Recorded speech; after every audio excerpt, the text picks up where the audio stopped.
Et ben, Jardin Fruité est absolument ravi que la salle soit pleine, puisque je crois qu'il manque quelques places par-ci par-là, c'est tout. Et la soirée mérite amplement, donc on est content pour vous aussi. Alors je dis juste 2 mots très rapides sur Jardin Fruité, puisqu'il y a beaucoup de personnes peut-être qui ne nous connaissent pas complètement. Nous avons 3 activités. La première, c'est la fête des plantes au château de Chavagnac, que certains connaissent, 4000 visiteurs, 70 exposants, et surtout un programme de conférences, d'ateliers, de vulgarisation autour des plantes, du végétal et des jardins. C'est le premier week-end de juin. Vous pouvez noter le vendredi déjà. Ensuite, on a la gestion et la mise en valeur d'un terrain qui fait 1,5 hectare à la sortie du Puy-en-Velay, qu'on appelle le jardin de Touillac. C'est un terrain qui est mis à disposition par l'agglo du Puy-en-Velay. Et on y assure un travail de sauvegarde de variétés anciennes, de fruitiers, de rosiers aussi. Et en même temps, ça nous sert de lieu de vulgarisation et de lieu pour organiser nos stages du programme d'activité. Et puis enfin, on a un programme d'activité qui comporte des ateliers, des visites de jardin, des stages, des conférences, des soirées. Et on essaye, quand les occasions, les opportunités sortent, de faire venir quelqu'un de connu, un grand nom, si je puis dire. Donc c'est la raison de votre présence ce soir. Donc Marc-André Sellos, bonjour, et puis bienvenue au Puy, et surtout d'avoir pris de votre temps pour venir au Puy, puisque quand même il faut savoir que Marc-André Sellos était à Lyon, à Genève, c'est ça hier, ce matin à Marseille, ce soir au Puy, et demain matin à Paris, c'est ça? Et qu'on a fait le trajet... Oui, c'est grâce à vous. On a fait le trajet Valence-le Puy en voiture tout à l'heure. Et il a trouvé le moyen quand même de travailler sur l'ordinateur, de faire des mails, de téléphoner, et même de faire une petite sieste pour se remettre. Extraordinaire, pour ceux qui connaissent la route de Valence-le-Puy. Vous ne connaissiez pas certainement. C'est pas tout droit. Hein. Alors, comment vous présenter? C'est un peu difficile parce que vous faites partie des personnalités qui avaient une carte de visite XXL, si je puis dire, puissance 10. Vous faites beaucoup de choses. Donc, au départ, on peut dire que vous êtes chercheur dans un domaine très spécialisé, très particulier, qui est celui de la symbiose, c'est-à-dire des associations à bénéfice mutuel, comme par exemple les champignons et les racines des arbres ou les végétaux, comme on va voir certainement tout à l'heure. Ensuite, vous êtes professeur au Muséum d'histoire naturelle. Vous avez formé, je crois, beaucoup d'enseignants dans le domaine scientifique. Vous exercez l'enseignement dans des grandes écoles françaises, à Paris Tech, je ne me trompe pas, c'est bien ça. À l'étranger, je crois que c'est marqué Advance, et même en Chine, ça je n'avais pas trouvé sur Internet. Tout le temps des nouveautés. Comment? Tout le temps des nouveautés. Il y a tout le temps des nouveautés. Et là, vous enseignez bien sûr sur la plante, le végétal, les micro-organismes, les microbes, puisque c'est le sujet aussi de ce soir, et puis aussi l'écologie et l'évolution, ce qui est très intéressant, parce que les choses dans la nature sont jamais fixées, c'est toujours la suite de quelque chose et un devenir en puissance. Et puis surtout, Marc-André Sellos, vous êtes passionné et vous portez très fort le désir de partager vos connaissances. Et c'est pour ça que vous sillonnez la France pour animer des conférences, comme ce soir. Vous participez à des colloques scientifiques, vous apportez une contribution scientifique. Vous rédigez aussi de nombreux articles scientifiques. Et à temps perdu, vous êtes l'auteur de quelques livres. Alors, il y en a un que je n'ai pas sous la main, qui s'appelle Jamais seul, c'est le premier livre, je crois. Et c'est celui par lequel je suis rentré dans le monde étonnant et assez extraordinaire de Marc-André Sellos, celui des micro-organismes, que je vous conseille vraiment de le lire, ce livre. Mais il y en a eu d'autres. Il y a Le goût et les couleurs du monde, une histoire naturelle des tanins. Les tanins, on connaît comme une substance chimique dans l'industrie, mais pas du tout dans le domaine végétal, dans le domaine des plantes. Hein. C'est une vraie découverte. Et puis L'origine du monde. Alors, je lis le sous-titre parce que ça vous donne tout de suite la tonalité du bouquin. Une histoire du sol à l'intention de ceux qui le piétinent. Donc j'en dis pas plus, il faut en dire deux mots peut-être tout à l'heure. Et puis j'ai trouvé aussi que vous avez été conseiller scientifique d'une BD qui s'appelle Sous terre, forcément, d'un auteur qui s'appelle Mathieu Burnia. Et vous participez aussi à des émissions de radio, France Culture, avec le scientifique, interview avec Étienne Klein, et puis aussi La tête au carré avec Mathieu Vidal. Et là, vous avez sorti un petit livre que je connais pas du tout, qui s'appelle Histoire, petite histoire naturelle, dans lequel sont repris la plupart des chroniques que vous avez fait à La tête au carré pendant 1 an à peu près. Si je ne me trompe pas, c'est ça. Enfin, et je terminerai par là, vous avez été commissaire scientifique d'une exposition à Paris, l'Odyssée sensorielle, le Muséum d'histoire naturelle. Et là, vous avez été le commissaire scientifique de l'espace consacré, c'est normal, au sol. C'est tout à fait normal dans le cadre de cette exposition. Donc, avant de vous laisser le micro et puis de rentrer dans la thématique de ce soir, puis de rentrer dans le vif du sujet, j'aimerais bien vous poser une question. Comment vous faites, par contre, CEDOS, pour gérer toute cette hyperactivité? D'abord, je vous fais merci en tout cas, et bonne soirée à vous tous. Merci de cette introduction. La réponse est simple. D'abord, je le fais avec vos impôts, parce que j'ai la chance, moi, d'être payé à essayer de comprendre les choses et à les expliquer depuis que je suis requête, que j'ai été élève de l'école normale. Donc, je suis payé par vos impôts depuis 88. Voilà. Et ça induit quelque chose, c'est que non seulement on se doit du coup de restituer ces connaissances, c'est assez élémentaire en fait, et la connaissance scientifique n'est pas produite complètement tant qu'elle n'est pas restituée aux citoyens, mais l'autre chose aussi, c'est qu'effectivement j'ai eu la chance moi d'être payé pour faire ce que j'avais envie de faire tous les jours, et plus encore. Donc je n'ai pas l'impression de travailler, et je suis payé pour ne pas avoir l'impression de travailler. Alors, on n'est pas là pour parler de moi, on est là pour parler des plantes. Et notamment pour réaliser que la plante, elle est appuyée sur tout un tas d'autres organismes qui construisent ces grandes fonctions. Alors, la première de ces fonctions, c'est l'exploitation du sol. Oui, quand on voit une plante, on ne réalise pas forcément qu'un tiers de sa biomasse est souterraine. Mais enfin, vous savez, les dessins d'enfants souvent s'arrêtent avec un petit frisottis du sol, et puis c'est terminé. Il y a un tiers de la biomasse de la plante qui est sous terre, elle a des racines, vous pourriez exploiter de l'eau et des minéraux, mais vous allez voir qu'en fait, et là, c'est pas elle qui fait ce travail. Je vous présente des pins, alors là, je crois que c'est pas la peine de vous les présenter, des pins qui sont des arbres qui poussent rapidement, qui sont des pionniers, souvent quand on abandonne des terres agricoles. Et du coup, quand les Européens sont arrivés avec des bateaux en bois à l'époque, en Amérique du Sud ou en Afrique, ils ont eu envie d'introduire des pins parce que c'est un bon matériau pour, avec un bois avec une belle fibre et de la résine, un bon matériau pour réparer des bateaux qui avaient souvent souffert de la traversée. Et comme ça poussait partout, ils se sont dit, les pins qui poussent que dans l'hémisphère nord, c'est la zone en vert, si on amène des graines par là, ça va pousser tout seul, et bien le bilan, c'est que ça n'a pas poussé, ça germe, les aiguilles jaunissent et ça meurt. Alors c'était assez bizarre, mais ces gens-là étaient fort pragmatiques, ils se sont donc simplement amenés des jeunes pins déjà enracinés, poussant dans la terre. Voilà. Et ils ont replanté ça et ça a poussé tout seul. Pourquoi? Parce que sans le savoir, ils ont amené des champignons du sol.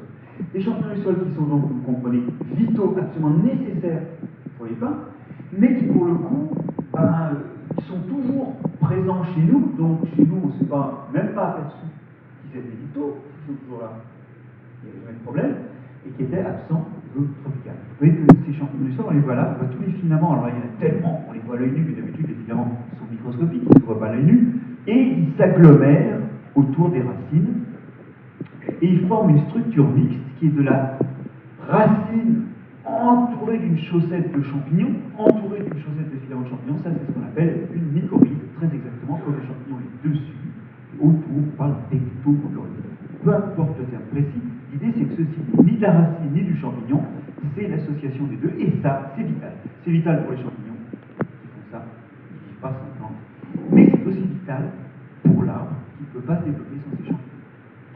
Alors, les champignons en question, vous voyez, il y en a de très nombreux. Je vous montre différents ectomycorhizes de nos régions, des arbres de nos régions. Vous en avez qui sont noirs, vous en avez qui sont, ça c'est une bactérie délicieuse, c'est orange. Il y en a où le champignon ne se voit pas trop, mais on devine qu'il est là parce que la racine est très très très ramifiée. Et c'est souvent des hormones produites par le champignon qui font super ramifier la racine des arbres. Et l'association, une fois de plus, c'est la racine au cœur, vous voyez les grandes cellules de la racine, et une grande chaussette de champignons, vous voyez les filaments du champignon tout autour, qui s'insèrent entre les cellules les plus externes de la racine. Voilà la structure de détail de ça.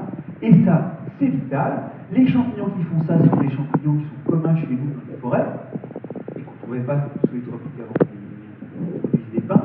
Alors c'est les cèpes, les girolles, les cortinaires de russul, les lactaires, les tricolomes, voilà, c'est les champignons forestiers. C'est aussi les truffes, donc vous savez qu'elles ne poussent que sous les les arbres, justement, parce qu'elles font partie de ces champignons qui font des ectomycorhizes, et pour le coup, elles non plus ne peuvent pas se développer si elles n'ont pas les racines d'un arbre.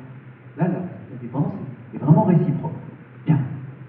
Et l'histoire, c'est qu'en fait, la plante nourrit le champignon en sucre. Ces champignons sont incapables de trouver eux-mêmes leurs ressources énergétiques et leur nourriture dans le sol. Par contre, ils sont capables d'aller chercher de l'azote et du phosphate, du potassium et de l'eau, et ils le prélèvent pour eux et ils en donnent une partie à la plante. C'est une dépendance stricte. Et ça, en fait, on ne s'en rend pas tellement compte, parce que les arbres de nos régions, là où ils poussent, ils arrivent toujours à trouver quelques-uns de ces champignons-là, et ça se passe toujours très bien. Il a fallu mettre des pinceaux tropiques pour s'apercevoir que c'était vital. Alors vous allez me dire, Marc-André, ton histoire est sympathique, effectivement, donc on a 5% des espèces qui sont des arbres ou des petits arbustes des régions tempérées, et qui ont besoin de champignons pour faire ces fameuses ectomycorhizes. Enfin, c'est quand même un peu anecdotique, cette histoire. En réalité, c'est comme ça qu'on a compris ce que c'était que les mycorhizes, avec cette histoire de pain et avec les truffes, mais on s'est aperçu que c'était beaucoup plus généreux. En fait, il y a un autre type de mycorhize que je vais vous présenter maintenant, qui est beaucoup moins visible à l'œil nu. Vous allez voir, les images sont quand même moins chouettes, mais qui concerne 80% des plantes, toutes les plantes des tropiques. Et chez nous, plutôt les plantes herbacées, les petites herbes, puis les plantes des cultures. Alors ceci est dû. Et on voit très bien les... Non, alors on recommence. Ceci est dû.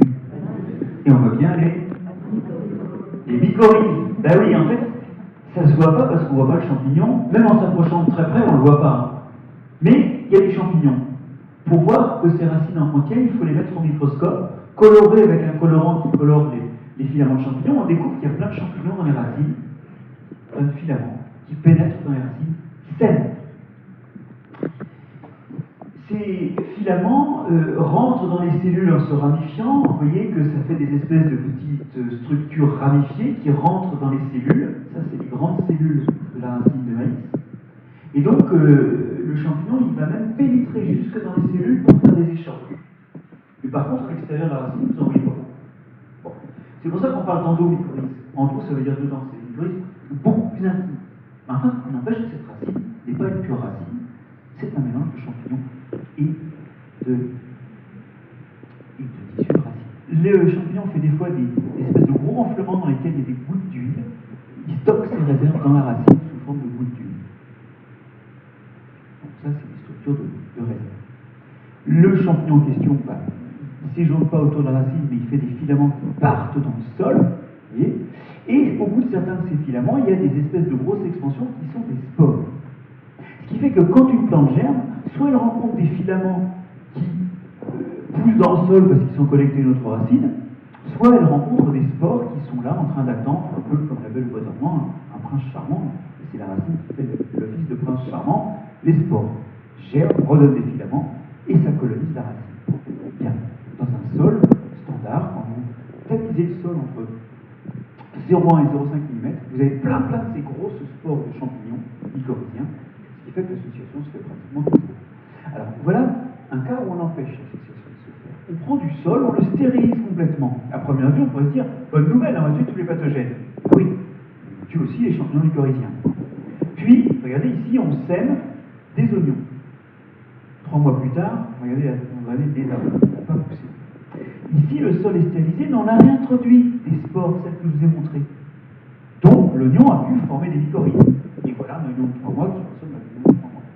Vous voyez que là encore, c'est pas que ça meurt en l'absence de ces champignons, mais ça se développe mal. Ça se développe mal pourquoi? Eh bien parce qu'en fait, la plante ne sait pas exploiter un sol tout seul. Elle le fait très mal. Ça fait des millions d'années que les plantes, en fait, s'appuient sur des champignons qu'elles nourrissent pour aller faire les courses. Voilà l'histoire. Et ça marche la plupart du temps assez bien. Donc vous voyez que même si la morphologie n'est pas la même, grosso modo, dans tous les cas, c'est une mycorhize, c'est-à-dire que vous avez quelque chose qui ressemble à une racine, mais il y a du champignon, ou bien autour, ou bien plutôt dedans, une sorte d'organe mixte, et 9 types de plantes, en fait, types comme ça. Bon. Alors voilà l'exploitation du sol qui est faite. Maintenant, il y a un deuxième aspect de la vie des plantes, c'est qu'elles ne peuvent pas s'enfuir, et donc quand elles ont des ennuis, que ce soit des ennemis chimiques dans l'environnement des pathogènes, elles ont besoin d'être défendues. Et bien, figurez-vous que derrière la santé d'une plante, derrière des plantes en bonne santé, comme vous les voyez là, il y a des alliés qui l'aident à se maintenir en bonne santé. Alors, d'abord, je vais vous montrer des exemples de mycorhizes, toujours. En continuant sur cette association, en vous montrant que le champignon, il protège la plante aussi. Ça ne peut pas vous étonner tellement d'ailleurs, parce que dans les ectomycorhizes en particulier, vous avez une espèce de chaussette de champignons. Le champignon fait écran à tous les pathogènes, à toutes les toxines qui pourraient s'approcher de la racine. Donc là, on sent qu'il y a un écran physique. Mais c'est moins net dans le cas des endomycorhizes, parce que dans les endomycorhizes, vous avez que le champignon, il ne couvre pas la racine, il est juste dedans. Bon. Alors je vais vous montrer quelques-uns de ces effets protecteurs. D'abord, on va prendre un arbre, l'eucalyptus, dont vous savez qu'il pousse aussi bien sur sol calcaire que sur sol pas calcaire. Vous savez sans doute que les plantes n'aiment pas toujours le calcaire. Il y a des plantes calcifugnes, comme on dit, elles ne supportent absolument pas de pousser sur le sol calcaire, genre le rhododendron par exemple. Et puis il y a d'autres plantes qui, elles, arrivent à pousser sur sol calcaire. Donc on va faire pousser l'eucalyptus selon 4 modalités.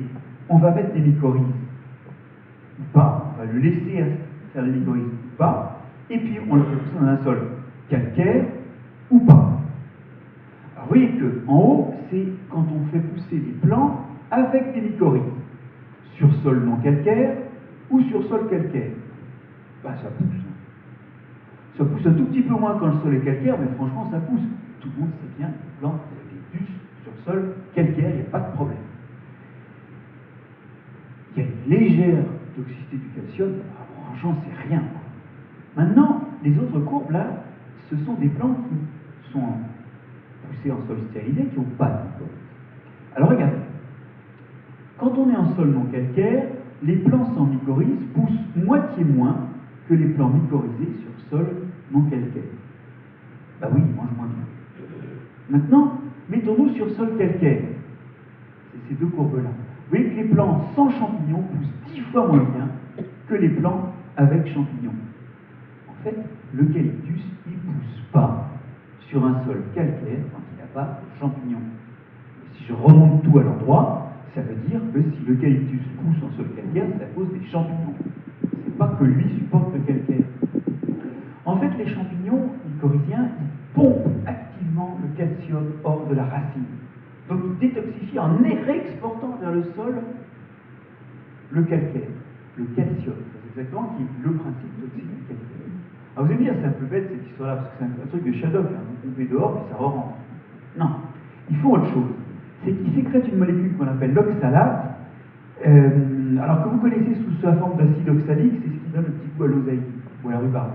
Et on vous dit souvent, attention, les feuilles de rhubarbe sont toxiques, il faut manger des pétioles. Pourquoi? Parce que quand il y a beaucoup d'acide oxalique, l'acide oxalique, il précipite avec le calcium sous forme de petites pierres. Si vous en mangez trop, eh ben, vous récupérez des pierres dans les reins et dans la vessie, c'est assez douloureux, ça peut être dangereux, ok? Et c'est pour ça que l'acide oxalique, on recommande de ne pas manger de l'oxalique une fois par semaine, par exemple. Pareil pour la rhubarbe, parce qu'en quantité, c'est toxique. Alors, en fait, ce champignon, il sécrète de l'acide oxalique, et cet acide oxalique se recombine sous forme d'oxalate de calcium avec le calcium et fait des cristaux. Et le calcium, du coup, il est piégé dans les cristaux et il ne peut pas rentrer.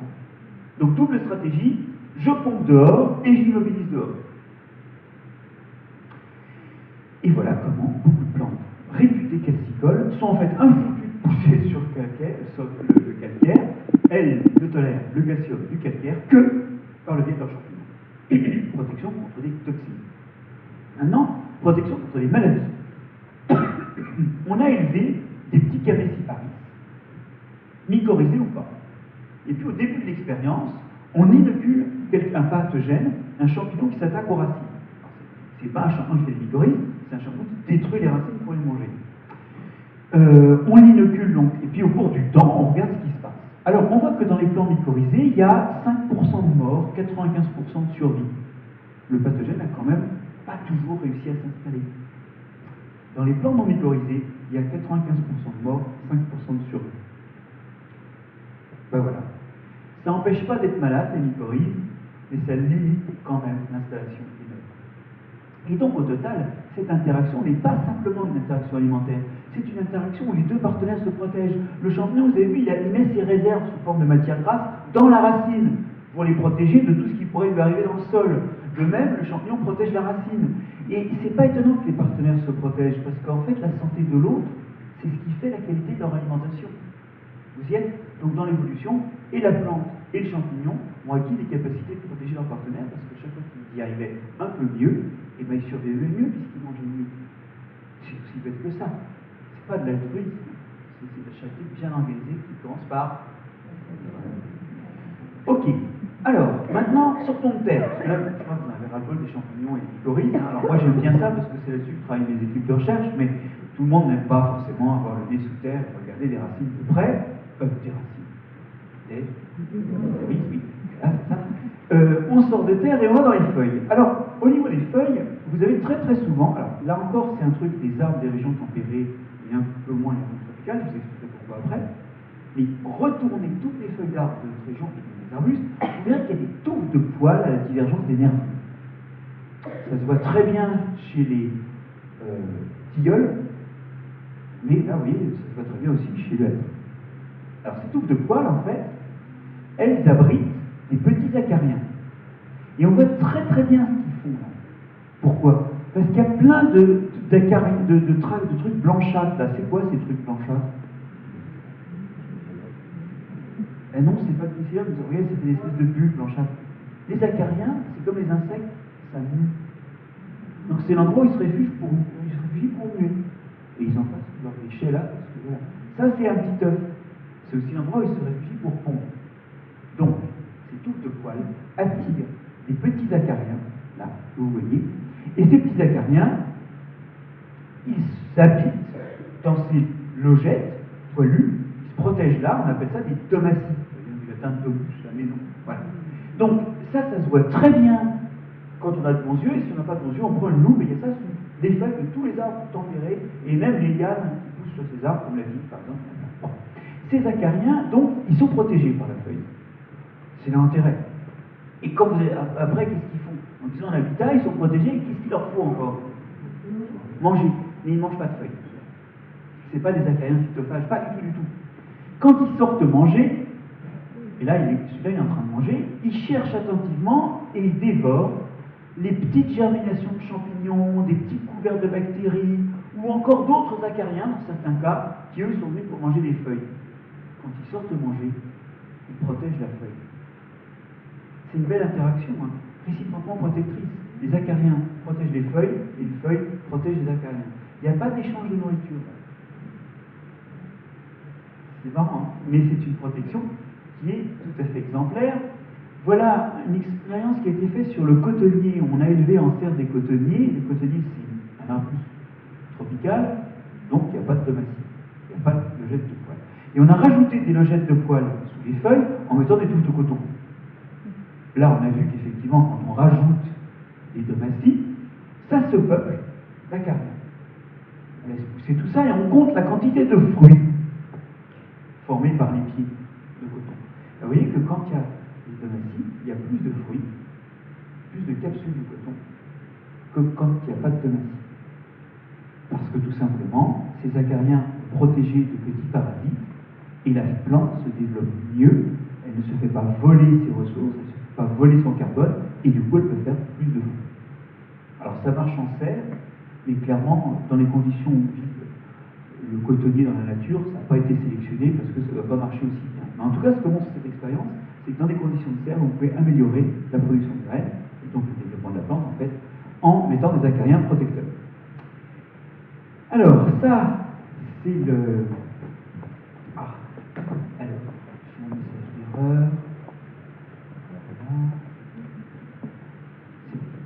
Ça, c'est chez nous. Maintenant, quand on va dans les zones tropicales, les acariens, ils sont plutôt remplacés par des fourmis. On est ici sur des acacias qui produisent du nectar, on est en vitesse réelle, et il y a des fourmis qui se baladent sur l'acacia et qui butinent ce nectar. En fait, c'est souvent les fourmis qui prennent le relais des acariens en zone tropicale. Regardez cet acacia avec des feuilles composées et de très très grandes épines à la base des feuilles, je vais y revenir tout à l'heure. Alors non seulement les fourmis, elles butinent le nectar, mais en plus, il y a à l'extrémité des des divisions des feuilles, des espèces de gros renflements charnus, pleins d'amidon et de matière grasse. Qu'est-ce que c'est que ça? Vous allez dire, ben, c'est des aliments pour fourmis. Non, ces fourmis-là sont nectarivores, elles ne peuvent pas mâcher des gros morceaux comme ça, mais elles les emportent et elles les déplacent vers les grandes épines que vous avez vues, qui sont creuses et où elles ont percé un trou. Et dans ces épines creuses, qu'est-ce qu'il y a? Qu'est-ce qui est protégé? Le couvain, les larves. Et en fait, les larves, elles, ont des mandibules qui leur permettent de manger ces aliments-là. En fait, ces renflements charnus, c'est des aliments premier âge pour les fourmis. Alors, vous voyez que la plante est devenue le gîte et le garde-manger de la fourmi. Mais ça coûte cher à la plante, parce qu'il faut les faire, ces épines. Il faut le faire, ce nectar. Il faut fabriquer ces aliments au premier âge. Quel est l'intérêt pour la plante d'abriter tout ce monde-là? C'est que pour la fourmi, la plante est doublement vitale, gîte et garde-manger. Et donc, ces fourmis, eh ben, elles patrouillent sur l'arbre, et si jamais il y a des agressions, eh ben, pour pousser les agressions. On a posé ici un criquet, vous allez voir. Et il est en train de passer un mauvais quart d'heure. Il va finir par partir. On l'a posé parce qu'en fait, les insectes ne vont pas sur ça. Ça, c'est une punaise qu'on a posée et qui est aussi en train de passer un mauvais quart d'heure. Ce genre d'arbre, hein, vous appuyez dessus, vous avez une pluie de fourmis qui vous tombe dessus. Et c'est extrêmement douloureux. Donc l'idée, c'est que là, vous avez, en milieu tropical, souvent, beaucoup d'arbres. Pas tous les arbres, mais il y a plus de 17 familles de plantes chez lesquelles sont apparues des interactions avec les fourmis. En gros, on peut dire que l'acarien, c'est la fourmi du pauvre. Pourquoi? En milieu tropical, il y a beaucoup de photosynthèse. Donc, vous avez des moyens de nourrir des gros animaux, comme les fourmis, et de les abriter dans des grosses loges. Chez nous, la photosynthèse, déjà, c'est pas en hiver, et puis les conditions sont quand même moins favorables au développement de la végétation. Donc, vous avez droit à la fourmi du pauvre, l'acarien, qui est plus petit, qui tient dans des domaties, que vous nourrissez pas parce qu'il se nourrit en attaquant, enfin en nettoyant la feuille. Ça marche un peu moins bien, mais c'est moins cher. C'est la fourmi du pauvre, c'est-à-dire de la plante de milieu potentiel. Voilà l'histoire. Alors, dernière image, pour vous montrer que les fourmis, elles font vraiment tout sur la plante. Là, vous avez une plante lianescente qui est en train de s'installer sur la plante où habitent les fourmis. Vous voyez que la tige est renflée, en fait, la fourmilière est dans la tige. Et ça, c'est un des points d'entrée de la fourmilière. Peu importe, les fourmis, donc, sont en train de patrouiller et d'essayer d'enlever cette liane. C'est pas facile, hein. Mais ça vient. Et celle qui tire par en bas, celle qui s'assure que ça passe par en haut, allez, ça va être bon, là.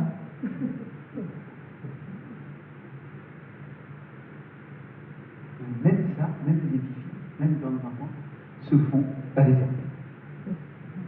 On voit très bien que la tige est renflée, la fourmilière est à l'intérieur.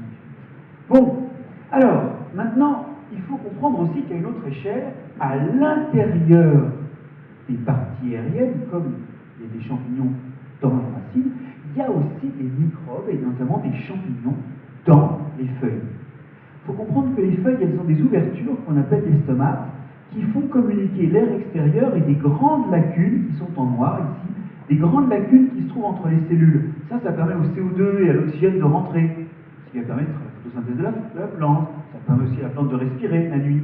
Donc la plante, elle a des micro-ouvertures qui font communiquer l'air interne avec l'air extérieur. Sauf que par ces micro-ouvertures, il peut rentrer du monde. Et de fait, il y a des champignons et des bactéries qui rentrent. Ici, vous avez coloré en vert des champignons qui poussent dans une feuille parfaitement saine.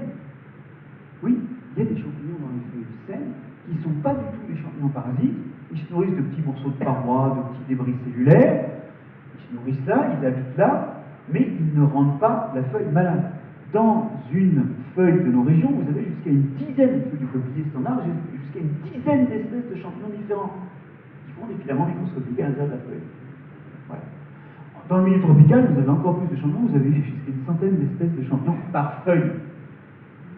Et ces champignons-là, bon alors, peut y avoir des parasites, mais la plupart du temps, c'est juste des occupants standards qui maintiennent la feuille en bonne santé.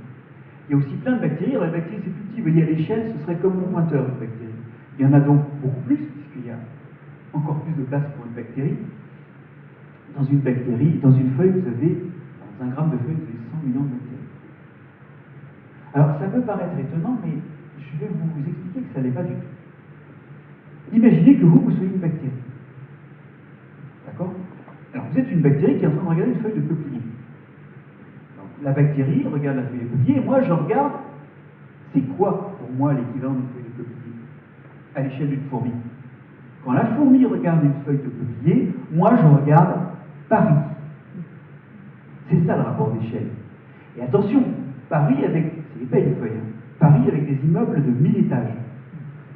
Donc on peut en mettre des Marc-André là-dedans. Il faut bien se comprendre l'échelle. Alors pour ces organismes, la feuille, ces champignons et ces bactéries qui habitent dans les trous de la feuille, on est aussi dans les trous du tronc, du pétiole et partout, mais on va parler que de la feuille, pour eux, c'est logique d'être garde-manger, et ça recommence. Tout ce qui, dans l'évolution, contribue à la santé de cette chose, bah, ça contribue à leur propre survie. Donc, au cours de l'évolution, ils ont accumulé des moyens de protéger les feuilles. Deux exemples. Le premier, alors c'est un peu fun, mais voilà, on va à Yellowstone. À Yellowstone, il y a des fumerolles, et dans les fumerolles qui sortent du sol, il y a des petits moments où on est plutôt vers les 50 degrés. Donc il y a intérêt à être préparé pour les coups de chaud. Il ne pousse pas grand-chose, mais il pousse une petite graminée qu'on appelle le dicanthélium. Et ce dicanthélium, il supporte donc des hausses de température jusqu'à proche de 50 degrés. Alors, on a remarqué que ce dicanthélium était plein, les feuilles étaient bourrées d'un champignon qu'on appelle un curvularia. Les feuilles sèches. Bon, c'est pas étonnant, il y a des champignons dans les feuilles, voilà. Là, notamment, il y a des curvularia. Alors, regardez comment ça se passe. Quand on élève la plante avec curvularia, ou privée de curvularia après l'avoir passé au fongicide, à 40 degrés, ça pousse. Elle est quand même un peu moins belle sans curvularia qu'avec curvularia. Mais ça pousse. Maintenant, à propos de pousser, poussons le chauffage. Passons à 45 degrés. Elle pousse toujours avec curvularia, mais sans curvularia, elle crève. Et vous voulez savoir le plus drôle? Au laboratoire, quand on cultive le curvularia, il ne bouge jamais au-dessus de 35 degrés. C'est-à-dire qu'en fait, visiblement, l'effet est réciproque. La tolérance à la chaleur, c'est une propriété de groupe que n'ont pas les deux partenaires séparément. En tout cas, là, voilà une protection, un peu comme le calcium tout à l'heure, par rapport à un problème physico-chimique. Et vous comprenez bien que pour une feuille, il n'y a pas que des problèmes physico-chimiques. Les feuilles, elles peuvent aussi être malades de champignons ou bactéries pathogènes, cette fois-ci, qui les agressent. Et je vous emmène voir des cacaoyers. Alors, chez les cacaoyers, on s'est aperçu qu'il y avait dans les feuilles de cacaoyer un champignon qui s'appelle Coleototrichum tropicale. Bon, voilà, pousse là. Et plus il y en a, moins les feuilles sont malades. Alors, on ne sait pas trop si ça veut dire que quand il est là, il empêche les maladies de s'installer, ou bien si ça veut dire que quand les maladies s'installent, il régresse. On ne sait pas très bien. Mais on avait repéré ça. Et en fait, les chercheurs ont donc essayé de voir s'il était protecteur ou simplement s'il montrait la maladie en régressant quand la feuille était malade. Et ils ont fait l'expérience suivante, ils ont essayé de priver les cacaoyers de ce Coleototrichum. Pour ça, il y a deux façons de faire. La première, c'est au début de l'expérience, de passer un fongicide sur le cacaoyer, mais un fongicide pénétrant et puissant, on tue tous les champignons, dont le Coleototrichum, puis après, on regarde si les maladies s'installent. La deuxième façon, c'est de le priver de Coleototrichum d'une façon un peu plus vicieuse. Vous ne passez pas au fongicide, mais vous utilisez le fait que le Coleototrichum, comment il arrive dans la feuille? Ah oui, tiens. Comment il est là? Bah, c'est simple. Vous avez des feuilles mortes qui tombent. Le Coleototrichum dans les feuilles mortes fait des spores qui passent dans l'air et qui recolonisent des feuilles. Donc la deuxième façon d'empêcher la plante d'avoir des Coleototrichum, c'est de ratisser la cacaoyère. Et du coup, il n'y aura plus les feuilles mortes sur lesquelles le Coleototrichum fait les spores qui recolonisent les jeunes feuilles. Allez, on y va. Quand on a enlevé complètement le champignon, on appelle endophyte, ces champignons qui vivent dans les feuilles, hein, quand on l'a enlevé complètement, il y a beaucoup, il y a 30% en gros de la surface de la feuille qui est malade. Quand on a enlevé la litière, il y a 23% de la surface de la feuille qui est malade. Si jamais on a laissé une litière mélangée ou une litière de pur cacaoyer, à ce moment-là, vous aviez moins de 10% de la feuille qui est malade. Là, vous laissez les feuilles être réinfectées, recolonisées par du Colétotrichum, et ça a un effet protecteur. Là, il n'y a pas de litière, il n'y a pas trop de spores qui arrivent. Là, vous avez passé un fongicide, il n'y a plus rien dans la feuille. Vous y êtes? L'idée, c'est que, premièrement, vraiment, ce champignon, quand on lui permet d'être là, il protège la feuille, et deuxièmement, il n'y a pas intérêt à ratisser les cacaoyères. Or, historiquement, on les ratissait pour éviter que les maladies qui avaient tué les feuilles ne recolonisent des feuilles saines. C'est vrai que c'est un risque, mais vous voyez que ce risque est moins grand, c'est là, que l'avantage que les bons champignons qui sont dans les feuilles mortes recolonisent les jeunes feuilles. Et aujourd'hui, on préconise de ne plus ratisser les cacaoyères, au risque que certaines maladies restent, parce que ce qui reste surtout dans les feuilles mortes qui recolonisent les jeunes feuilles, c'est ce Colétotrichum protecteur. Donc, en d'autres termes, ce que je vous ai raconté dans un contexte très opérationnel d'élevage du cacao, hein, c'est que les champignons qui sont dans les feuilles, eh ben, ils sont capables aussi de protéger contre les maladies. Alors, pas complètement, vous voyez que là, j'ai ma litière du cacaoyer, hein, j'ai une feuille morte, j'ai un effet protecteur qui réduit d'un facteur 3, ouais, même 6, la surface de feuilles malades. Ce n'est pas des écrans complets, ils ne sont pas aussi efficaces que les pesticides. Mais enfin, au moins il n'y a pas de pesticides. Et en tout cas, c'est un écran partiel. Et ça, c'est-à-dire que les plantes ont été façonnées avec des écrans partiels contre la toxicité du milieu, contre les stress, contre les maladies, contre les agresseurs. Ce n'est pas des écrans complets, mais si on les leur retire, eh ben, ils sont plus malades. Et elles supportent moins les stress. Alors cette histoire-là est un peu compliquée, mais elle raconte que finalement, les feuilles mortes, des fois, c'est un rôle pour les plantes. Bon, alors on va enchaîner maintenant, mais je vais juste faire un écran publicitaire en attendant. Je vais revenir à Langeac, donc en 2 mars, pour parler de sol. Donc si ça vous intéresse, vous serez bienvenus le 2 mars à Langeac pour entendre parler des sols, et on ne parlera pas que de mycorhizes, on parlera de bien d'autres choses. Mais pour l'instant, continuons notre chemin avec la plante. Vous avez vu, elle a mangé, elle est protégée. Racines et feuilles, notamment grâce à ses partenaires. Bien.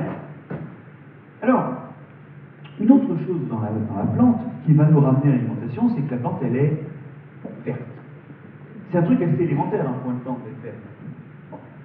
Cette couleur verte, vous le savez, elle renvoie à la chlorophylle. Et la chlorophylle ne se trouve pas n'importe où dans les cellules de plantes, elle se trouve dans des petits corpuscules. Ça, c'est une cellule de feuille. Là, vous avez ces corpuscules qui sont des chloroplastes. Alors, peut-être que ça vous rappelle vos années d'études. Les chloroplastes, vous savez, c'est les endroits où se trouve la chlorophylle, donc où est captée l'énergie solaire.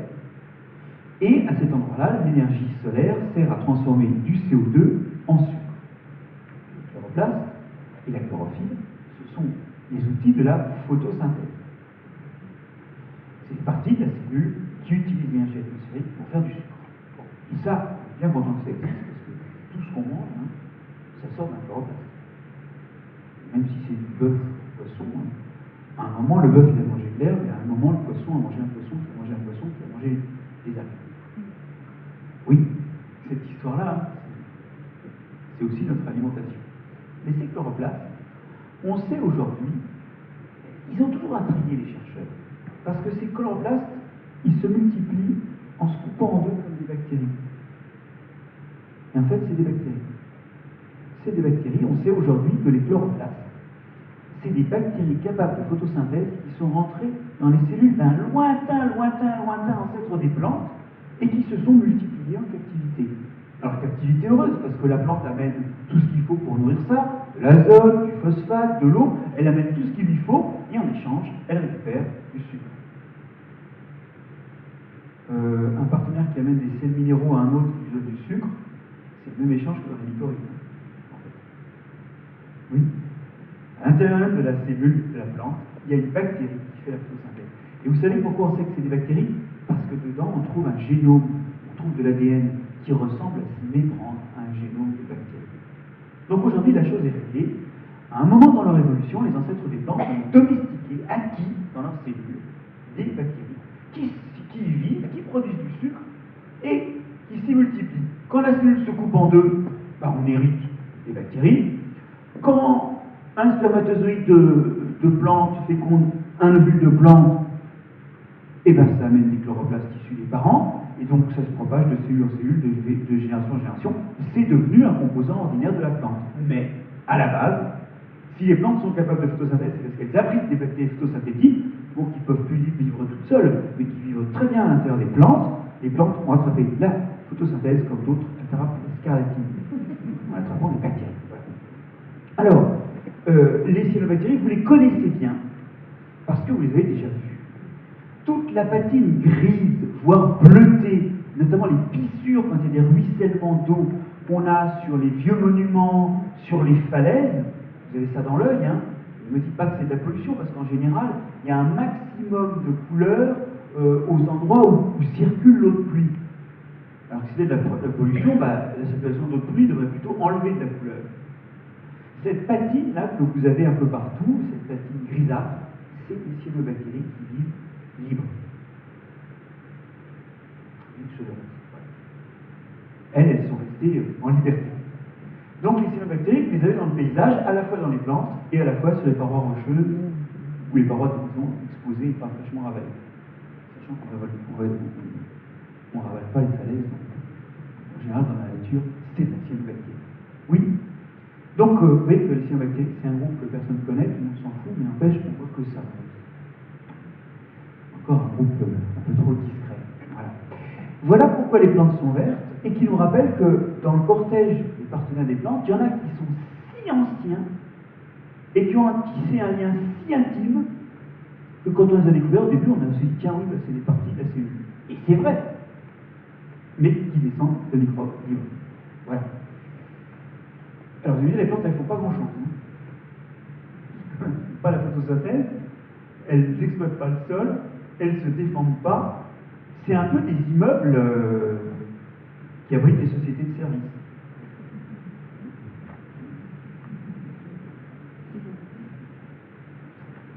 Ouais, la plante, sa structure et fonction, c'est plutôt les partenaires microbiens ou petits ennemis. Alors, c'est toujours pas fini cette histoire. Parce que depuis tout à l'heure, je vous ennuie avec cette image qui ne choque personne. Personne n'est choqué, hein. C'est une hêtraie avec de l'antignon. Alors, c'est pas une hêtraie verte, hein, parce que les arbres poussent droit. Pas d'ici, mais c'est une hêtraie, non? Avec des beaux troncs et puis des branches en haut.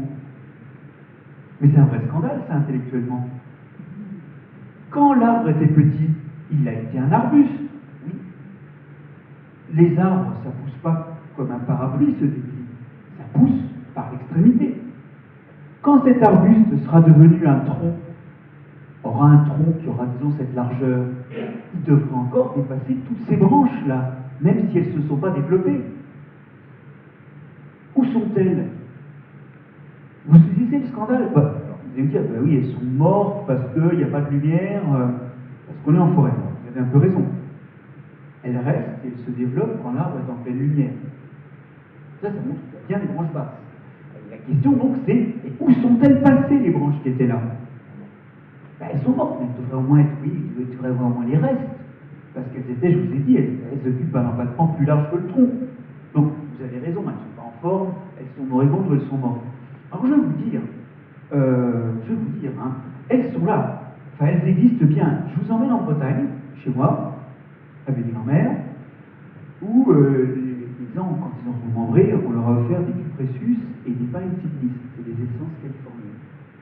On leur a offert ça pour faire des haies. Alors, c'est une idée débile, hein, parce que c'est ceux qui ne tiennent pas au vent, ça on s'en est aperçu après. Donc voilà. Et en plus, on en a donné plein, et donc moi j'ai des gens de la famille qui se sont dit, oh, alors avec tous ces arbres, moi j'ai planté une forêt. Alors c'est là qu'on voit que quand un paysan essaie de jouer au forestier, ça se passe mal, l'inverse étant vrai, chacun son métier, c'est des spécialités, tout ça. Hein. Alors donc ils ont planté des arbres, et alors regardez le désastre absolu. Les branches du bas sont effectivement mortes ou moribondes, elles sont toujours là,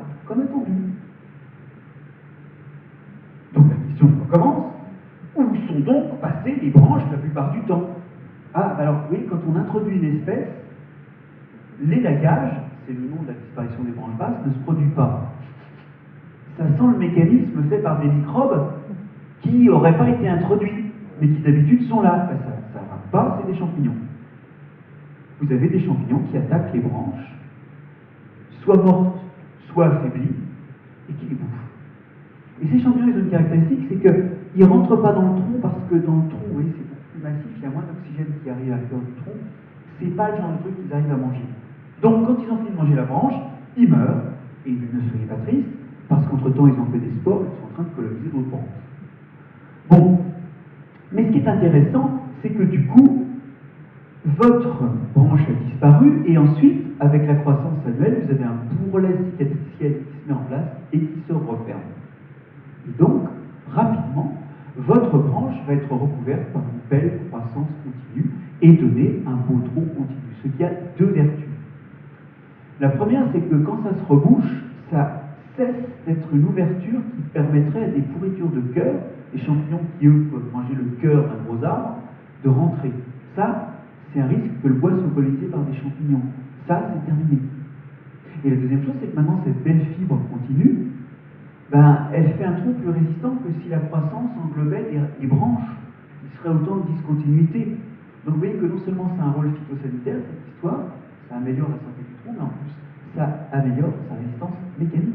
Et donc, on peut bien dire que les arbres sont des sculptures de champignons, que l'élagage dans la nature, il est fait par des champignons, et que ces champignons, même si en première vue, vous avez vu comme des décomposeurs de branches mortes ou des parasites de branches affaiblies, en réalité pour l'arbre, c'est des bienfaiteurs, parce qu'ils dessinent une forme et une structure du tronc qui est plus longéville et qui assure mieux la fonction de port dressé. Voilà, on n'a rien inventé. La taille des arbres, c'est un truc qui est aussi vieux que les arbres. La forme des arbres en forêt, c'est une sculpture, c'est une taille de champignons. Alors, les champignons et les microbes des plantes, ils font tout un tas de choses pour la plante. Dans son développement, ils retouchent tout un tas de paramètres, et ça, c'est le développement végétatif, mais ils vont aussi être actifs à un autre épisode, qui sera notre 5e épisode, si j'ai bien compris, qui est le moment de la reproduction. Au moment de la reproduction, au moment où on va faire un petit, et notez-le, on va en parler, c'est aussi le moment où les plantes se déplacent. Les plantes, c'est mobile à chaque génération, mais entre générations, ça se déplace. À ce moment-là, le moment de la reproduction, de la dissémination, eh bien, il y a aussi des partenaires. Derrière les fleurs, déjà, il y a des partenaires, on ne les voit pas, mais ils sont là, là. Ça a été très bien démontré sur le sureau. Alors, je pense que vous connaissez tous le sureau pour être une fleur, pour donner des fleurs extrêmement odorantes, d'abord. Si odorant d'ailleurs qu'on en fait des sureaux, des alcools et tout ce qu'on veut, le sureau, ça émet des terpènes qui sont extrêmement aromatiques. Alors, les auteurs de l'étude que je vais vous présenter, ils ont suivi, je suis désolé, il y a des petits problèmes là d'image parasite, mais bon, ils ont suivi l'émission d'odeur par un groupe de fleurs qui suivent pendant une semaine. Vous voyez que les fleurs vieillissent, donc la production d'odeur diminue, mais bon, c'est ma référence. Ils ont pris un autre lot de fleurs et ils les ont passées aux antibiotiques par pulvérisation. Alors, avant pulvérisation antibiotique, ces fleurs émettaient beaucoup d'odeur. Au moment de la pulvérisation, l'émission d'odeur s'écroule et tout le temps qui reste, elle va être 3 fois moins forte que l'émission d'odeur par les fleurs de référence, qui elles, bien sûr, sont peuplées de bactéries, de champignons, et de choses comme ça. Ben oui. En fait, l'émission d'odeur, ça fait, au moins dans cette espèce, intervenir des bactéries. Et quand on étudie finement ce qui se passe, on s'aperçoit qu'il y a des molécules qui sont les précurseurs de l'odeur, celles qui, dans un second temps, se transforment en odeur, après quelques modifications chimiques. Ces molécules s'accumulent, sont suraccumulées dans les fleurs traitées. Parce qu'en fait, la plante produit un précurseur, et c'est des actions microbiennes qui volatilisent ces précurseurs, qui les modifient et qui les rendent volatiles. L'odeur de la fleur, c'est quelque chose qui est fait par la plante, avec l'aide de ces microbes, au moins dans certains cas. C'est pas beau ça? Mais ça veut dire qu'en fait, ils sont à peu près présents, les micro-organismes, et les interactions biologiques, du coup, sont présentes dans toutes les fonctions. Hein, nutrition, défense, développement de la forme, reproduction. Mais c'est pas fini, parce qu'en fait, justement, maintenant, ça va être le moment où on va avoir besoin de transporter des choses. Deux choses. D'abord le pollen, pour la fécondation, et quand ce sera fécondé, ça fera des graines, et il faudra transporter les graines. Alors on peut très bien transporter le pollen avec le vent. Hein. Tous ceux qui sont allergiques au pollen le savent. Il y a des plantes qui bazardent leur pollen dans l'air, et puis ça finit par atterrir n'importe où, c'est ça le problème. Ça finit par atterrir n'importe où, notamment dans les poumons des gens qui ne supportent pas le pollen, et éventuellement sur les fleurs pollinisées. C'est quand même plus sympa d'utiliser un insecte pour ça, parce que l'insecte, il va de fleur en fleur. Après, il y a quand même un prix à payer, on va le voir, parce que l'insecte, il ne se déplace pas pour rien. Donc, il n'y a pas de bonne solution. Il y a le vent qui a un rendement merdique, et puis il y a les insectes, alors ça, c'est un bon rendement, mais ça coûte plus cher. Au total, il y a à la fois des plantes qui utilisent le vent, 20% des plantes, et une majorité, 80% des plantes, qui utilisent les insectes pour transporter leur pollen. Allons-y. Ici, on est encore sur un échange où la plante donne encore du sucre, c'est vraiment le truc qu'elle sait faire. C'est ce qu'elle offre à tout le monde. Elle donne donc du nectar, parfois elle forme des espèces de petits corpuscules lipidiques. Bon. Et en échange, l'insecte, lui, va déplacer le pollen et permettre la fécondation entre fleurs. Alors, quand on regarde bien une fleur, je ne sais pas pourquoi on la regarde comme ça d'ailleurs, on ne pensait pas la regarder en entier.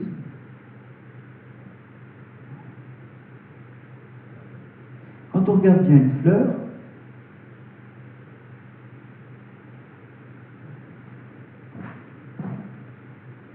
on a les parties qui produisent du pollen, les parties qui peuvent recevoir du pollen, et puis, les fleurs posées par l'insecte, il y a un énorme développement de parties colorées. C'est pour ça qu'on aime bien faire des bouquets. Pourquoi elles sont colorées? Parfois elles sont même odorantes, vous avez vu. Pourquoi elles sont colorées et odorantes? Les insectes, ils s'en foutent de la couleur. Et ils ne viennent pas pour l'odeur. Vous avez réfléchi à ça, vous avez raison, effectivement, tout ça, ça attire l'insecte. Et l'insecte, il ne vient pas faire des bouquets. Il s'en fout de la couleur. Alors le nectar, justement, quel problème avec le nectar? Il est caché, mais alors il suffit de le montrer. C'est vicieux, si vous voulez attirer des gens avec une bonne marchandise, vous ne la cachez pas sous l'étal. Mais non, mais le sucre, ça n'a pas d'odeur. Dissolver un morceau de sucre dans de l'eau, ça n'a pas d'odeur. Le nectar n'a pas d'odeur. On peut remettre des composés qui ont une odeur, mais ce que vient chercher l'insecte, c'est le sucre, et le sucre, ça n'a pas d'odeur. Je vais vous dire pourquoi. Les choses qui ont une odeur, c'est les choses qui passent dans l'air. D'accord? C'est les choses qui s'évaporent. Ça arrive jusqu'à nos narines, ou jusqu'à l'équivalent des narines chez les insectes. D'accord? Le sucre, c'est une molécule vitale. Les molécules vitales, il ne faut pas qu'elles sortent de l'organisme, il faut qu'elles restent dedans. Donc le sucre, en fait, il reste très bien dans l'eau, et c'est ce qui fait en fait une molécule géniale pour faire circuler c'est une molécule dans l'organisme qui est absolument géniale pour stocker les réserves, c'est une forme d'énergie qui ne va pas passer dans l'air, qui reste tout le temps dans les liquides. Oui, et on ne veut pas qu'elle s'échappe, puisque c'est la forme circulante de ressources. Vous y êtes? Donc le sucre, c'est pas un hasard, c'est lié à sa fonction biologique, mais au moins prenez-le comme ça, il ne s'évapore pas, il ne passe pas dans l'air, il n'y a pas d'odeur. Donc, pour attirer les insectes sur du sucre, c'est impossible de les attirer en leur montrant du sucre. Oui. Ce qu'il faut absolument, c'est les attirer pour autre chose, et puis les insectes, de façon innée ou par apprentissage, ils vont aller vers cette chose parce que ce sera couplé au sucre. Hein? Par exemple, une fleur, par exemple, une couleur. Donc ça, c'est des signaux que vous êtes obligé de faire, ce qui fait que la plante, vous voyez, c'est cher les insectes. Il faut qu'elle fasse du sucre, il faut qu'elle fasse de l'odeur et ou de la couleur. Ça coûte cher, l'insecte. Parce qu'en plus, vous ne l'attirez même pas avec ce qu'il vient chercher. Ça va? Vous saisissez la logique? Sinon, derrière une plante, derrière une fleur, il y a trois fonctions. Du point de vue de la fleur, il y a le pollen et la partie qui peut être fécondée. Ça, c'est la partie de la fleur, la fonction de la fleur qui est inféodée à la reproduction. c'est celle qui est vraiment intéressante pour la fleur, directement. Et puis il y a les choses qui sont indirectement intéressantes, parce que ça peut attirer les insectes. Il y a le fait que les insectes vont venir se nourrir, c'est ce qu'on appelle la récompense, donc souvent c'est du nectar, le plus souvent. Et puis comme le nectar n'a pas d'odeur, bah, il y a l'attraction, les fonctions d'affichage, qui peuvent être des grandes pièces colorées ou des odeurs.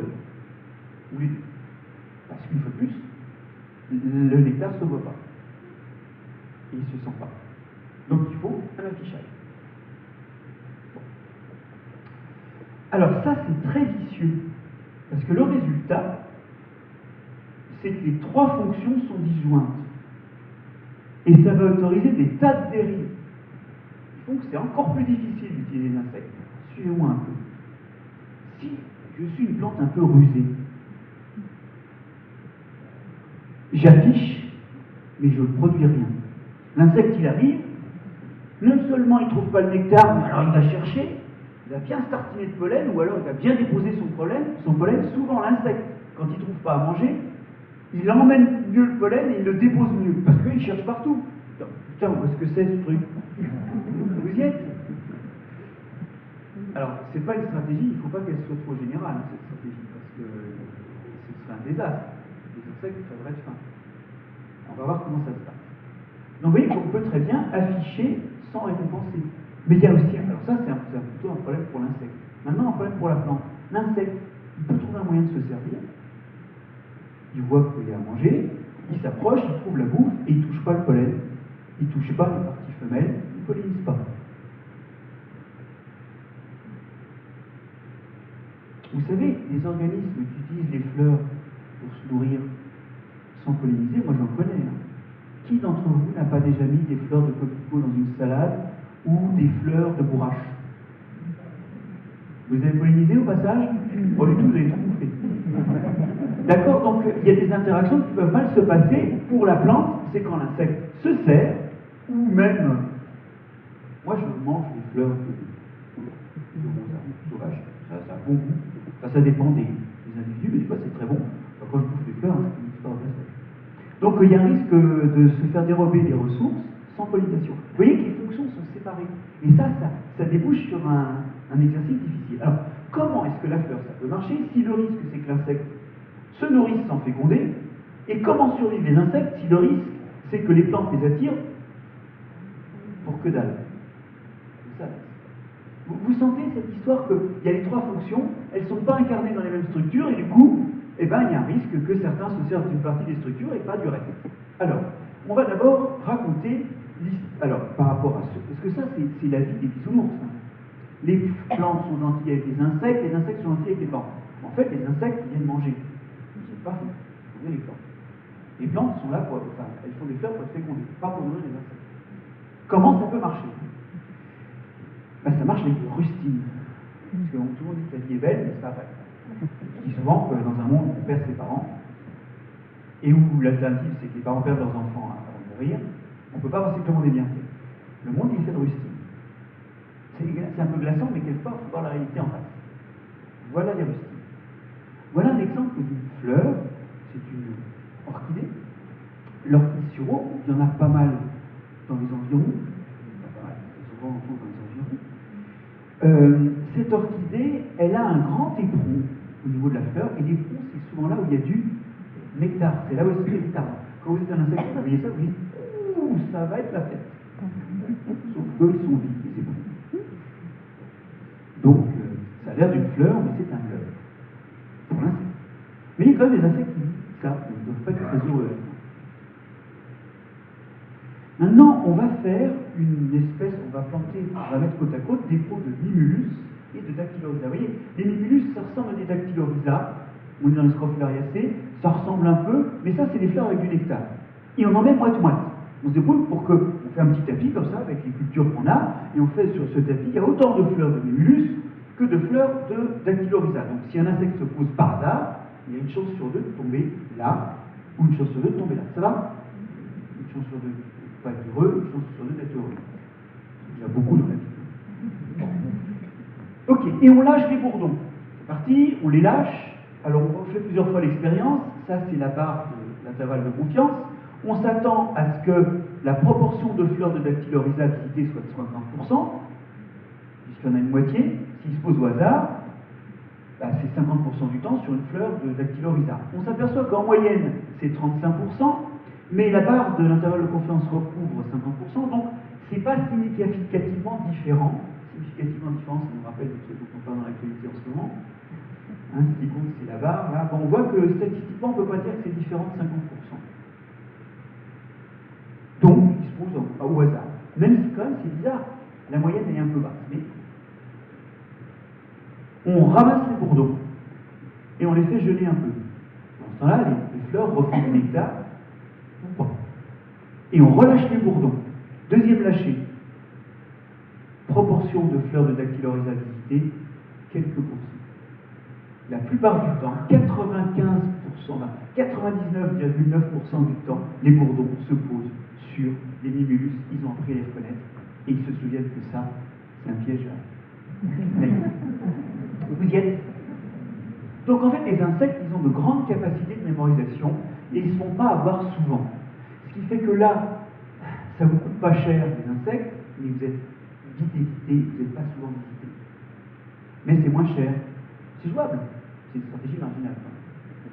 Donc la mémorisation des insectes, notamment des hyménoptères qui sont très doués pour ça, ça leur évite de se faire prendre. Ça résout le problème pour les insectes.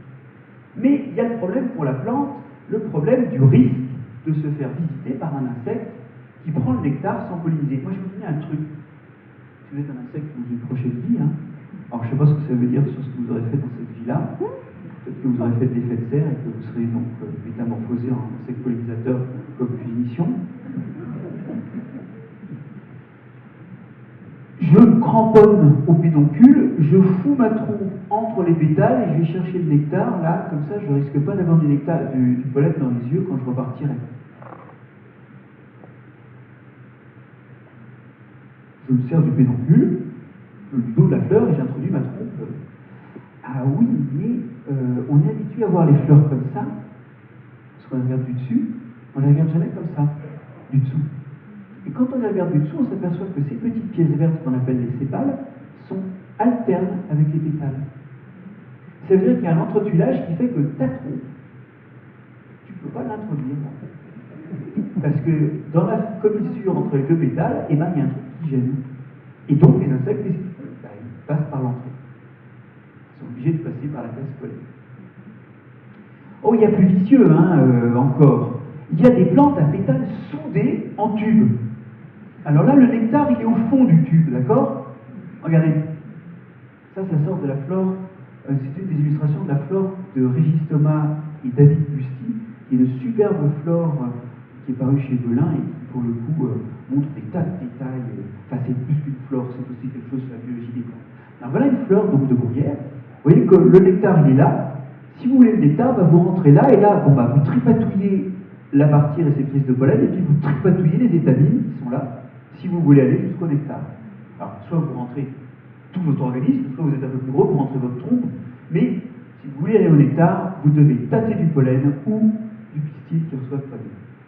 Oui, les fleurs à pétales soudés, voire même des fois à sépales soudés, c'est des façons d'obliger les insectes à passer par la case pollen et pistil pour aller chercher les vivres. Je vais maintenant vous décrire une fleur encore plus originale qui est apparue à moins une trentaine de fois dans l'évolution de différents groupes. Vous voyez ce genre de fleur, là, ça doit vous rappeler la pomme de terre, on en a aussi fait tomate, c'est la même famille. Bon. Alors ces fleurs ont trois caractéristiques. 1, elles sont penchées. 2, les pétales sont soudés. Donc on ne peut pas se poser pour aller chercher le nectar qui est là. Parce que si vous vous posez, vous êtes du mauvais côté, vous êtes obligé de vous présenter par là. Ah bah oui, mais alors là, c'est pas facile, hein.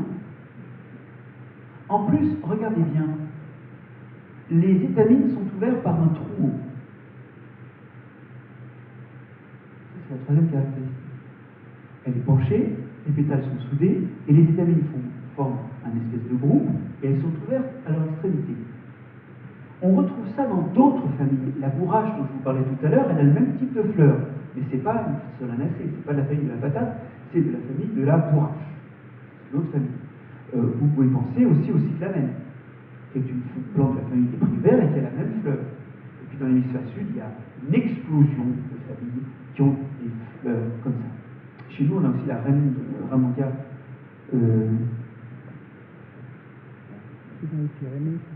Pyrénéica. Ramondia Pyrénéica, qui est encore dans une autre famille, qui, pour le coup, a ce genre de fleurs. Bon, alors l'idée, c'est que là, l'insecte, en fait, son seul moyen d'aller butiner, c'est de se cramponner à cet ensemble. Et quand il se cramponne, qu'est-ce qui se passe? Ben, avec son abdomen, il tripatouille le pistil et le petite ouverture par laquelle le pollen tombe. Et bien plus, comme il a du mal à se stabiliser, parce que ça glisse, regardez, c'est vraiment mal foutu. Comment vous appuyez là-dessus? C'est un cône. Donc, ça glisse. Non mais c'est comme ça que ça marche. Donc, qu'est-ce qu'il fait? Il se stabilise avec les ailes. Comme il peut. Et qu'est-ce qui se passe? Eh bien, il fait pleuvoir le pollen comme ça y est, sur l'abdomen. C'est pas beau ça? Donc ça, en fait, c'est un supplice à insectes pollinisateurs. Mais bon, ils arrivent à se nourrir, mais ils font vibrer la fleur. Et en plus, alors ce qui est absolument génial, c'est que la fréquence qui libère le plus de pollen, c'est celle à laquelle battent les ailes des insectes quand ils essaient de se stabiliser. Une très jolie sélection naturelle qui fait que le maximum de pollen est libéré à la fréquence d'agitation qui est celle. Et bon, ça s'explique d'ailleurs qu'on lâche des bourdons dans les serres où on élève des tomates pour augmenter la pollinisation. Un truc de bourdon. Alors, il n'y a pas que ça hein, dans les dispositifs qui aident. Vous avez aussi la fameuse étamine à pédale de la sauge. Quand les insectes vont chercher le nectar, les étamines s'abaissent et tapent l'abdomen de l'insecte, sachant que quand la plante sera plus vieille, c'est le pistil qui sera à cet endroit-là et qui va raboter le pollen. Alors en fait, ce qui se passe, c'est que les deux étamines sont reliées ensemble par deux expansions soudées l'une à l'autre qui font une espèce de clapet. Et quand vous rentrez, vous poussez le clapet, ça bascule autour de ce point-là, et ça vient vous taper par derrière. Vous avez compris le dispositif? Il y a une expansion qui va vers le milieu, qui est soudée à l'autre expansion, ça fait un volet qu'on pousse en rentrant, et ça bascule autour de ce point-là. Ça s'appelle une étamine à pédale. Et tout le monde dit « Oh, que la nature est bien faite !» Ben non, en fait, si la nature était bien faite, les insectes n'iraient pas leur faire des trucs comme ça pour qu'ils emmènent le pollen. C'est encore une rustine. Alors, c'est aussi une rustine parce que vous avez repéré que la corolle et le calice sont soudés. Ce qui fait que les espoirs d'arriver par le côté ne sont pas énormes. Il faut vraiment arriver là. Et en plus, il y a une piste d'atterrissage. C'est trop bien. En gros, on crée des ennuis et des solutions, mais c'est tendu, quoi. Pour que l'insecte il soit obligé de polliniser. Et finalement, ça marche. Sauf que, je vous confie un truc, hein, des fois, quand vous arrivez, il y a un gros trou là, parce qu'il y a un insecte à grosse mâchoire qui a fait un trou pour aller chercher le nectar. Et alors, une fois que le trou est fait, je peux vous dire, ceux qui d'habitude atterrissent là, ils savent qu'ils peuvent atterrir là et mettre leur tronc. Parce que c'est moins chiant, pour nous, que de pousser un clapet pour avoir une. Donc, ça peut quand même se passer mal, mais ça se passe mal moins souvent, c'est toujours le truc. Tout ça, toute la fleur, toute la structure de la fleur, c'est une façon de contraindre les insectes à passer par la case pollen alors qu'ils sont venus manger. Et ils feront d'autant plus de petits qu'ils mangent à court terme. Même si à long terme, en pollinisant pas les plantes, ils condamnent leur descendance, ce qui compte toujours dans l'évolution, c'est ce qui se passe à court terme. Mais là, le crime ne paie pas. Voilà, alors, l'histoire recommence, alors je vais être plus bref, ça recommence aussi avec les fruits, où là encore, il va falloir attirer les organismes. Là encore, ce qu'ils vont manger, c'est du sucre. Le sucre n'a pas d'odeur, qu'à cela tienne, les fruits, on leur rajoute de la couleur et de l'odeur, et les animaux qui aiment les fruits, ils prennent l'habitude de chercher les taches rouges dans la végétation, je ne fais des 5 personnes. Il y a même des signaux assez fins qui peuvent permettre de comprendre la maturité. Rapidement, quand on a mangé ça et ça, on s'aperçoit que ça c'est meilleur, et que ça par contre, le soir, ça donne quand même envie de se relever après s'être couché, parce que ça passe mal. Donc, si vous voulez, il y a sur ce jeu de couleurs, il y a aussi des choses qui repoussent les bestioles tant que les graines ne sont pas mûres. Et alors, je ne sais pas si vous avez remarqué, mais là encore, on voit que le monde n'est pas si bien fait que ça. Quand on mange, tout ça, ça a l'air sympa comme ça, hein. Bon. Mais quand on mange des framboises ou quand on mange des mûres en particulier, non, entre les dents, hein. on ne peut pas extraire le jus. Ah si, on a une perte énorme. On peut bien sûr extraire le jus, mais enfin, techniquement, déjà, il faut être outillé, et puis il y a une perte énorme. Non, en fait, les graines sont mariées avec la récompense, de façon à ce que si tu prends la récompense, tu es obligé de transporter les graines. Ça nous donne tous les fruits à la con, moi j'appelle ça les fruits à la con, qui sont avec des graines qui sont inextricables de la chair, hein, les framboises, les groseilles, même les oies, c'est pas facile. Et puis alors les fruits, alors le truc c'est les mangues sauvages, je sais pas si vous avez jamais mangé des mangues sauvages, en fait c'est poilu. Donc on se retrouve avec un truc où il faut lécher les poils, quoi, avec les dents, hein. Vous ouvrez votre main, vous léchez les poils, et puis vous avez un temps fou avant d'avoir léché tout votre noyau. Le truc, c'est qu'en ce temps, vous êtes peut-être un peu déplacé. Donc quand vous jetez le noyau, la cerise, par exemple, c'est un appel à balancer les noyaux de cerise après l'avoir mangé, parce qu'on ne peut pas prélever la récompense sans mettre le noyau dans la bouche. Et après, on le rejette, on le transporte. Vous y êtes. Il faut arriver à relire toutes ces histoires, toutes ces façons dont sont faits ces fruits, comme autant de façons d'obliger les bestioles à transfeuilleter la graine dont ils n'ont que foutre. Puisqu'en général, cette graine, elle n'est pas très digeste pour celle qu'on trouve dans les crottes, pour celle de la tomate, pour celle de la framboise. Qu'est-ce que je peux vous donner comme autre exemple? Dans le noyau de cerise, il ne s'agit pas d'aller manger ça, parce que bon, ça contient du cyanure. Donc si on mange trop de noyaux de cerise, ouvert, on peut s'intoxiquer. Mais oui, le petit bout de noyau qu'on a quand on fait macérer le noyau de cerise, c'est des composés dérivés du cyanure. Voilà, donc l'idée c'est qu'il ne faut surtout pas toucher aux graines, et donc il faut les rejeter, mais en général c'est après les avoir transportées. Soit dans le tube digestif si on les ingère, soit rejetés d'une façon ou d'une autre. Et toujours des jolis fruits avec des jolies odeurs, telles que on est obligé de toucher la graine, transporter la graine. Voilà. Alors maintenant, arrivons à la graine. Parce que l'histoire n'est pas finie, il faut que la graine germe. Alors la graine, c'est pareil que les feuilles, c'est pareil que les racines, il y a plein de microbes dedans. Vous avez là, en vert, des jolis petits microbes qu'on appelle des bactéries. Des bactéries fluorescentes roses, pink. Alors les pink fluorescentes méthylobactéria, elles vivent, regardez, elles sont en bleu ici sur cette. Alors je suis désolé, elles ne sont pas roses, hein, mais ça c'est la coloration qui fait ça. Ça c'est les cellules, ça c'est les chloroplastes, qui ne sont pas très développés là, dans la graine. Et vous avez entre les cellules ces petites bactéries. Ces bactéries, elles vivent en mangeant des morceaux de paroi, mais elles ne tuent pas les cellules, elles n'abîment pas la graine. Par contre, quand on regarde le taux de germination d'une plante, des graines d'une plante, voyez, on est sur 45% de génération, on s'aperçoit que cette plante, si on lui met plus de bactéries, elle germe mieux. Ça, c'est la première chose. La deuxième chose, c'est que si on chauffe, ça tue les bactéries sans abîmer la plante, et bien ça germe moins. Par contre, si on chauffe puis qu'on rajoute des bactéries, ça regerme normalement. Et en fait, quand on chauffe et qu'on ajoute une hormone, la cytokinine, ça germe aussi normalement. En fait, ça veut dire que les hormones requises dans la germination sont fabriquées non pas par la plante, mais par la bactérie. Et que s'il n'y a pas la bactérie, il y a moins d'hormones qui aident à la germination, et du coup, ça germe moins. Donc vous voyez que même la germination est assistée par des partenaires. Et donc finalement, on a construit une plante qui, à toutes les étapes de sa vie et dans toutes ses fonctions, est accompagnée de choses plus ou moins visibles.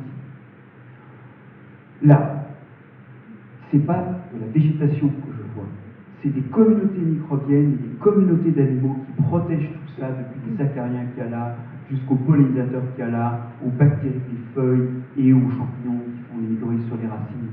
Ce que je vois en fait, c'est que les plantes ne sont jamais seules, mais ça, elles le partagent avec des animaux qui ont aussi des microbiotes. Vous le savez, nous, on a dans l'intestin, on a sur la peau. On arrive à cette règle générale que les grands animaux sont juste des immeubles à plus petites choses. Alors, on a même des acariens, nous, hein, des points noirs de la peau. Des acariens qui habitent dans les glandes sébacées, tout petits acariens, c'est ça qui fait le point noir. Et pour le coup, ces acariens-là font partie des. Quand ils sortent pour manger, ils mangent notamment des microbes pathogènes pour la peau. Donc, finalement, on ressemble beaucoup à des feuilles, et on les farcit de microbes qui nous aident à manger, et ça rappelle les racines. C'est une règle générale du monde vivant que les grands organismes sont aidés de petits organismes, et j'espère que vous ne verrez plus jamais la plante comme une plante toute seule, mais comme une communauté d'organismes qui tournent autour et qui assurent toutes ces grandes fonctions. Voilà, c'est ce que je voulais vous raconter ce soir.